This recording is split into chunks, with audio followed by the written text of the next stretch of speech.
ყველა ინსტრუმენტზე საუბარი ძალიან შორს წაგვიყვანს, მაგრამ მაგ კაუჭის გარდა კიდე ერთი ძალიან საინტერესო რაღაცა აქვს ყველა ვიქტორინოქს. აი ეს ტიპი არის მრავალფუნქციური ხელსაწყო, რომელიც მინიმუმ ორნაირად გამოიყენება. ერთი თავისი კონსტრუქციითაც გვეუბნება, აი ამ ადგილზე რო წერტილი აქვს, ითავსებს საკერავი ნემსის ფუნქციას, ანუ შედის ქსოვილში, მერე ეყრება ძაფი და უკან რო გამოდის, ძაფიც უკან გამოაქვს. და ასე შემდეგ შეიძლება სიტყვაზე ჩარღვეული კარავი გაკერო ძანდროებით, ან რამე მსგავსი გააკეთო.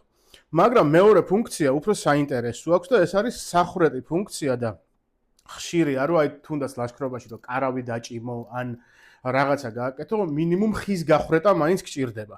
ხის გასახრეტად არის იდეალური ინსტრუმენტი, იმიტომ რომ ცალმხარეს ლესულობა აქვს და საკმაოდ მახვილი წვერი, რაც განაპირობებს იმას, რომ შეუძლია შესვლა ხეში მარტივად და ეხლა სადემონსტრაციოდ გაჩვენებ როგორ ხდება. პირველი არის მომარჯვება. არასოდეს დაიჭიროთ ხრეტისას აი ესე, იმის და მიუხედავად, რომ ძალიან კარგად შეიძლება ჩანდეს, რომ ესე უნდა დაიჭირო, იმიტომ რომ ამას არ აქვს ფიქსატორი და შეიძლება შერჭობისას დაიკეცოს და აი ამ ლესულობამ წეღანახსენებმა თითები გვადგინოს ძალიან. ამიტომაც გახრეტა ხდება შემდეგნაირად ვიბჯენთ ხელის გულზე და ამას ვაფიქსირებთ შუა თითით და ცერა თითით. და ვიწყებთ ხრეტას.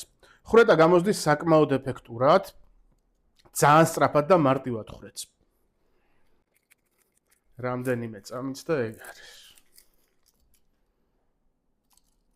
ანუ ეს ნახრეტი უკვე შეიძლება რომ ბევრ რამეში გამოიყენოს ადამიანმა. როგორც თქვით, აი ესე ვკიდებთ, ამას ვიბჯენთ ხელის გულზე და ვიწყებთ ხრეტას. ეგ არის და ეგ. თუ სადმე რამეში კითხვის ნიშანი გქონია, რომ ეს ინსტრუმენტი როგორ უნდა გამოიყენო, აი ეს არის მაგ ყველაფერზე პასუხი.